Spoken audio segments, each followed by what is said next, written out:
Hola, ¿qué tal a todos y todas las personas que se conectan a través de los medios digitales de la Universidad del Biobío, a través de la radio de la Universidad, de Radio VB y de VB-TV? Aquí seguimos con nuestras conversaciones para podcast en esta época de pandemia y hoy vamos a tratar el tema sobre el próximo webinar que está organizando la dirección de la reforma a los estatutos o mejor el coordinador de la reforma a los estatutos de la Universidad del Biobío, y es un webinar enfocado hacia los temas de comunidad universitaria, democracia y participación. Este webinar se va a realizar el próximo miércoles 19 de agosto a las 16:30 horas, es vía Zoom. Los invitados, los panelistas invitados que vamos a tener van a ser la doctora Violeta Montero Barriga, socióloga de la Universidad de Concepción y doctora en sociología de la Universidad Alberto Hurtado. También va a participar Fernando Atria Lemetre, él es abogado y también especialista en Derecho Constitucional. Pero hoy tenemos como invitada a Violeta Montero para que conversemos sobre los temas, un poco sobre lo que se va a abordar. Violeta, ¿cómo estás? Bien, Mauricio, muchas gracias por la invitación y además por esta oportunidad de saludar a través de estos medios de comunicación a los colegas y a la comunidad de la Universidad del Biobío y quienes están interesados en saber y en entender más sobre estos temas de participación, democracia en universidades. Sí, Violeta, y es precisamente ese es el primer punto que queremos abordar contigo.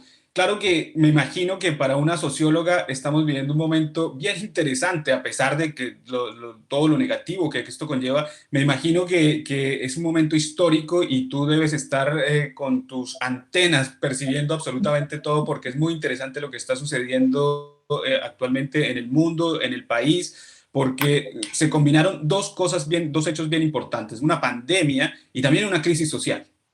Así es. Bueno, y yo te diría que desde mi punto de vista, en mi opinión, este contexto de movilizaciones, de transformaciones sociales, de tensión, de cuestionamiento al sistema político institucional, viene de antes. O sea, te diría que el 2010, desde mi punto de vista, 2011, con las fuertes movilizaciones estudiantiles y otras movilizaciones que se fueron dando no solo en Chile, sino a nivel global, se ha ido cuestionando y expresando un malestar con un modelo de democracia representativo, con, yo diría, principalmente la distancia de las élites políticas y la sociedad, y, por supuesto, en el caso de Chile, que se evidencia muy fuertemente, un malestar muy expresado en los niveles de desigualdad, ¿cierto?, económica, pero que tiene otras implicaciones también, social, política, cultural, que hacen que no logremos todos quienes formamos parte de esta comunidad, en este caso chilena o global, participar de lo que nos han prometido, que son los frutos del desarrollo y de este progreso. Entonces, más aún ahora, como tú bien dices, efectivamente, con la pandemia, yo creo que se evidencia más esa situación de desigualdad, de tensión, y, por supuesto, desde el estallido social, me parece que es una expresión de lo mismo, ¿no? El agotamiento con un modelo económico y político-social, con un malestar subjetivo que lo vimos expresado en las calles a partir de octubre del año 2019 en el caso chileno, ¿no? Sí, y aparte de eso, también tenemos una situación bien particular, y es que la reforma a los estatutos de las universidades del Estado, gracias a la entrada en vigor de la ley 21.094, obligó a hacer esta reforma, pero también estamos en un proceso a nivel país de que estamos reformando también la Constitución, que la queremos cambiar. ¿Cómo analizas tú esa situación que se está llevando ahora en este minuto, que los dos temas se juntaron, por así decirlo? Sí, es muy interesante y reitero que me parece que es producto, ¿cierto?, de esta trayectoria de movilizaciones y de presiones que ya se venían estableciendo en Chile hace bastantes años. La reforma a la educación superior del año 2018 me parece que es fruto, heredera, ¿cierto?, de estos cuestionamientos que se han ido dando y no es un hecho aislado. Y asimismo las universidades, por supuesto, yo creo que además son un espacio de expresión, si tú quieres, en la lógica de la vanguardia, ¿no?, de estas movilizaciones sociales, de estas transformaciones sociales. hay efectivamente o estamos viviendo un momento, me parece, en el cual hay más presión, más tensión y demandas de participación, ¿no? De participación social, pero en un modelo de político que todavía no se ajusta o no entiende muy bien cómo abrir esos espacios de participación, que es el gran desafío, yo creo que se impone en esta reflexión de los estatutos en términos de procedimiento y metodología, ¿cierto? Ok, sabemos que hay más deseos de participación, o suponemos, entre paréntesis, que hay más deseos de participación, no sabemos muy bien cómo resolverlos, cómo implementarlos, y por otro lado, ¿cierto? Tampoco sabemos si contamos con un cuerpo social, con ciudadanos, con estudiantes comprometidos, para participar del debate y de la construcción del destino, de los desafíos, ¿cierto?, de nuestra comunidad universitaria o política en general. ¿Se fija? Entonces yo creo que es un momento en el cual hay mucha transformación y requerimos muchos elementos. Requerimos pensar en términos metodológicos, procedimentales, requerimos formación ciudadana en el sentido más amplio, ¿cierto?, de la palabra, y requerimos tener apertura para repensar nuestras prácticas y normas tradicionales e imaginarnos otra forma de relación. Ese es el momento, tanto creo yo a nivel interno de las universidades estatales, que además hay que decirlo, van a marcar una pauta que el resto de las universidades, G9, tú sabes, ¿cierto?, están observando, y que por lo tanto es muy interesante lo que está ocurriendo. Y en segundo lugar es un momento también a nivel nacional con el debate constitucional que nos va a tener ocupados, espero, pensando en estos destinos, ¿cierto?, compartidos. Sí, y dentro de esta situación bien particular, sabemos que tu tema de investigación es la participación. Y precisamente quería hacer la pregunta enfocada hacia eso. ¿Qué responsabilidad ética tú le asignas a la participación de las comunidades universitarias, de los estudiantes, de los funcionarios y de los académicos? Porque ahí es donde está el punto, la participación. Sí, mira, yo creo que, y eso espero desarrollar con más amplitud, pensar en la participación, en primer lugar, es un tema complejo que tiene distintas dimensiones y distintos niveles, ¿no? Tú puedes decir que una persona participa en tanto esa persona se informa, ¿no? Tú puedes decir que esa persona participa en tanto opina, es escuchada. Tú puedes decir que la persona participa en tanto sus opiniones son escuchadas, pero además son vinculantes, ¿no? Entonces, en primer lugar, tenemos que separar de qué hablamos o entender bien claramente de qué hablamos cuando hablamos de participación, ¿ya? Eso como dato de contexto. Pero respondiendo a tu pregunta, en mi opinión, la participación, vale decir, el interés y el involucramiento en los temas de interés colectivo. Aquí hay una discusión respecto de qué es lo privado y qué es lo público, ¿cierto? La vida en comunidad, los destinos de la comunidad, en este caso de las universidades, debiesen ser entendidas en ciertos espacios como, como una responsabilidad colectiva, ¿cierto? O como un desafío colectivo. Pensamos en el desarrollo, pensemos en los cuerpos intermedios de las universidades, pensemos en las carreras, ¿cierto? Por ejemplo, en los consejos de carrera. Por supuesto que si tenemos estudiantes que están interesados en conocer aspectos de su formación profesional, en entender los desafíos de su formación profesional, si tenemos estudiantes que creen, ¿cierto?, en estos espacios de participación y que son capaces de interactuar con otros estamentos universitarios, entonces tenemos un círculo virtuoso, ¿no? Por lo tanto, a mí me parece que sí, el deseo de involucrarse y de participar tiene componentes, como tú me lo planteas, éticos.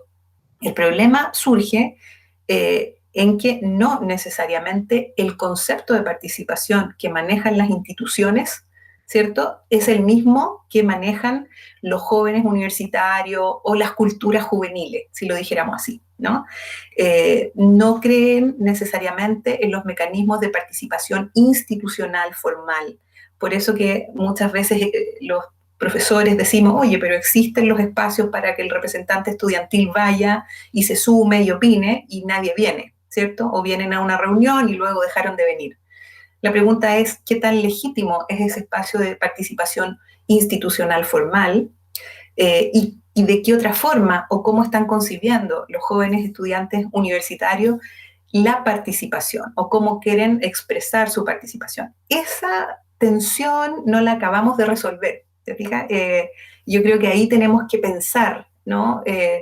Cómo la crítica a la democracia representativa, vale decir, con representantes elegidos de los estudiantes, muchas veces es superada por el deseo de participación y opinión directa, ¿no?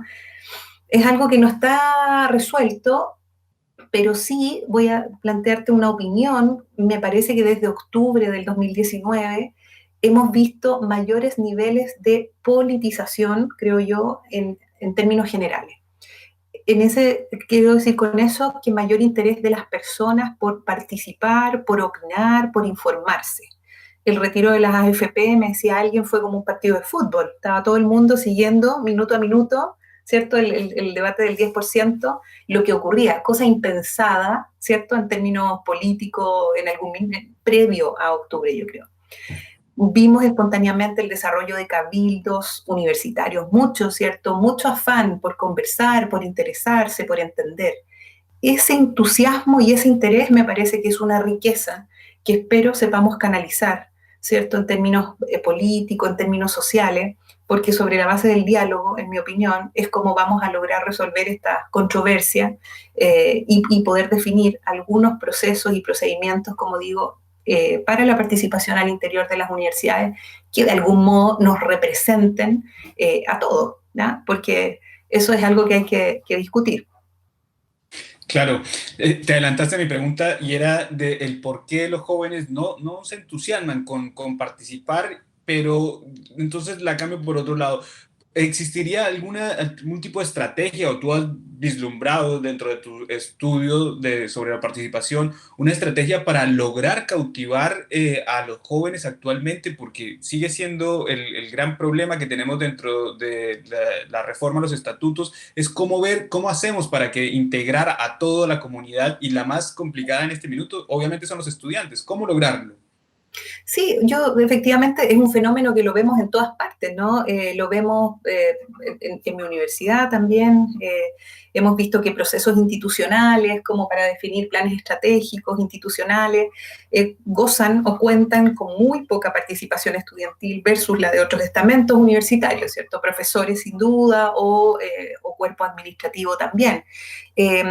Yo creo que el tema de las culturas juveniles, de la juventud, es algo que tenemos que entender mucho mejor.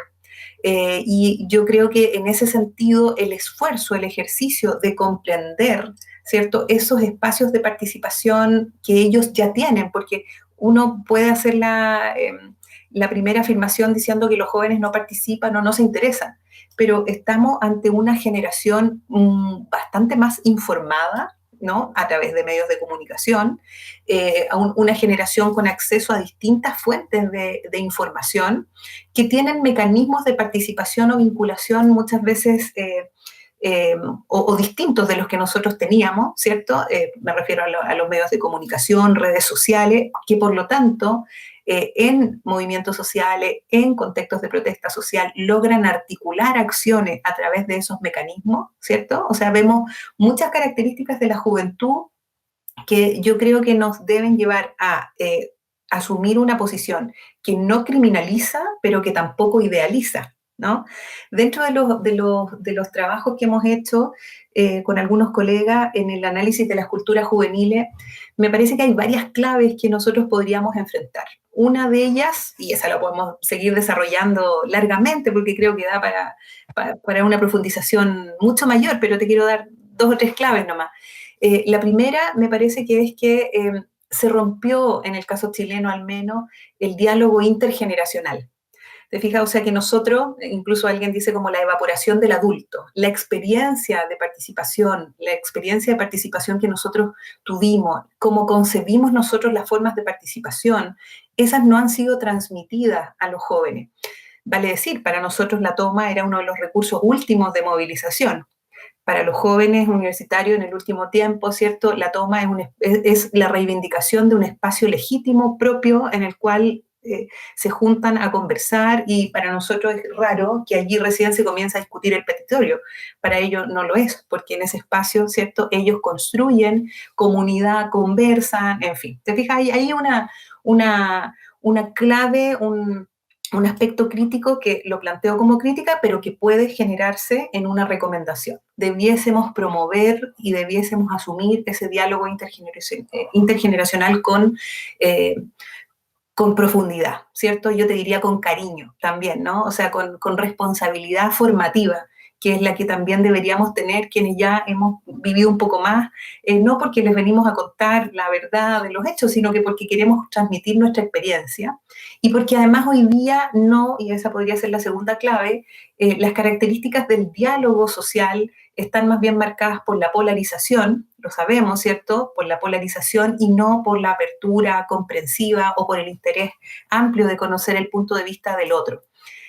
Esa práctica deliberativa yo creo que es otra necesidad y tenemos que obligarnos, ¿cierto?, a generar espacios de deliberación y de diálogo colaborativo que realmente nos permitan conocer el punto de vista del otro para poder tomar decisiones. Va a ser más lento, ¿cierto? Va a ser más lento, va a ser más un proceso más complejo, si tú quieres, desde el punto de vista de la eficiencia y del logro, pero me parece que es una necesidad, ¿no? Cómo nosotros vamos avanzando en eso. Ahí hay dos claves por mencionar, pero se me ocurren otras más que deberíamos entender y que te comento que trabajamos con unas colegas y colegas en un informe sobre culturas juveniles y convivencia universitaria en el contexto de las universidades del Consejo Rectores, ¿no? En el contexto de esa comisión elaboramos un informe y ahí hay varias claves que pudieran ser creo, aplicables, por supuesto, con las consideraciones de pertinencia en distintos espacios universitarios.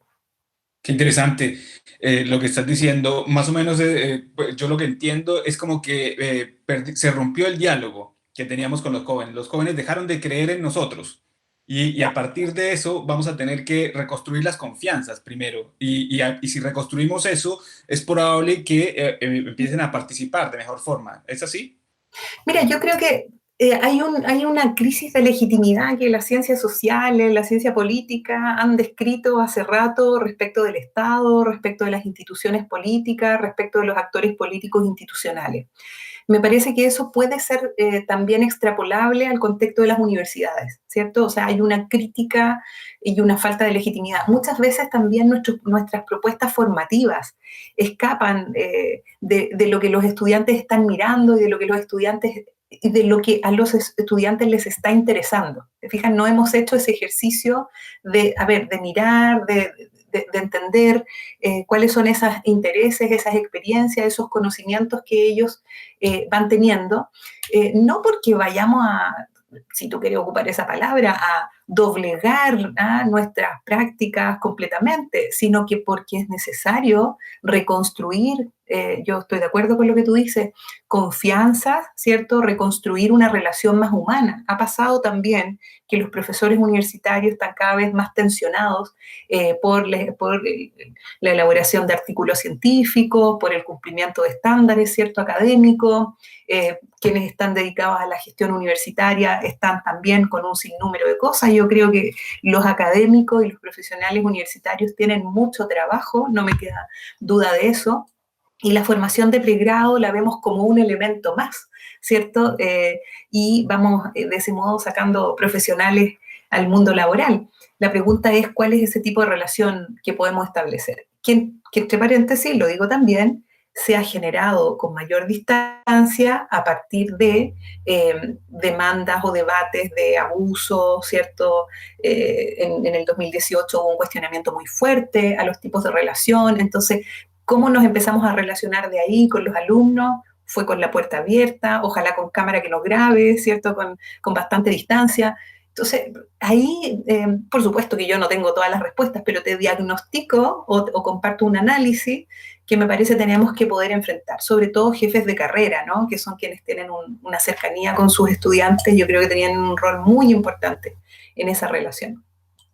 Violeta, muy interesante. Vamos a estar el próximo miércoles muy atentos a tu conferencia porque yo creo que estás tratando uno de los temas más álgidos que tenemos generacionalmente en este minuto. Pero para finalizar y no quitarte más tiempo, me gustaría conocer tu opinión sobre si esta ley que se está implementando y estos cambios que se están haciendo en las universidades van a realmente democratizar más las instituciones académicas que de por sí son muy jerarquizadas. O sea, entonces quisiera saber tu opinión al respecto. Bueno, es difícil, por supuesto, decir lo que van a generar, ¿no? Es difícil hacer futurología, solemos decir cuando miramos fenómenos que no están todavía sedimentados, ya que no han ocurrido. Pero sí yo creo que hay un espacio que se está jugando en dos canchas, voy a decir así. El primero es la experiencia de formulación de estatutos, que me parece, en términos comparados, que la Universidad del Biobío lo ha llevado muy bien, porque además ha abierto espacios de participación para un diálogo que ha involucrado a distintos actores de la comunidad universitaria, ¿cierto? Me refiero a estudiantes, administrativos, académicos, etcétera. Entonces, me parece que ahí hay una experiencia que debiese, espero, transformarse en una riqueza si es que logramos concluirlo de la mejor forma. La pandemia nos impidió la reunión no presencial, ha sido un factor, y mientras tanto la ley sigue marcando el reloj para entregar y cumplir con lo que nos ha ido estableciendo. Entonces, ahí tenemos una oportunidad, pero también una amenaza, ¿no? Que pudiéramos desarrollar en términos de procedimiento un espacio de discusión que tienda a mayor democratización, porque construimos juntos los estatutos, ¿vale? Es decir, refundamos de algún modo esta forma de relación. Y en el futuro, bueno, depende, porque sabemos que no todos los órganos de la universidad, me refiero a los órganos superiores o los órganos intermedios, van a ser transformados o modificados de igual forma. Y ahí, si es que no tenemos una cultura política, una lógica de formación ciudadana, yo creo que no vamos a lograr mucho. Por lo tanto, los aspectos que te comentaba previo en términos de democracia, de ciudadanía, ¿cierto?, son fundamentales. Ahí quiero destacar el trabajo además del grupo de ciudadanía de la Universidad del Biobío, que también he tenido posibilidad de trabajar en conjunto con los colegas, que están discutiendo más de formación ciudadana a nivel escolar, pero que se extrapola, ¿cierto? ¿Cómo pensamos la democracia sin comunidad? Vale decir, sin estudiantes, sin profesores, sin administrativos que tengan ganas de hacer democracia, el cuerpo, digamos, en las prácticas comunes y cotidianas. Entonces, eso por ley no se establece. Ahí lo digo como socióloga, ¿cierto? No son los avances normativos los que generan cambios sociales y culturales. Tienen que ir también de la mano o aparejado otros fenómenos que tienen que ver con las disposiciones y los compromisos a participar de los actores que se involucran en la universidad. Perfecto. La doctora Violeta Montero Barriga, socióloga y doctora en sociología. Te agradecemos muchísimo la entrevista y vamos a estar muy atentos al webinar del próximo miércoles 19 de agosto a las 16:30 para profundizar en todos estos interesantes temas. Muchas gracias, Violeta, por darnos la entrevista y te esperamos el próximo miércoles. Muchas gracias a ti, mucho saludo y espero eso, que sigamos reflexionando y pensando estos temas por el desafío presente y futuro, como tú dices. En eso estamos. Muchas gracias. Ya, nos vemos entonces el próximo miércoles. Chao. Chao, chao.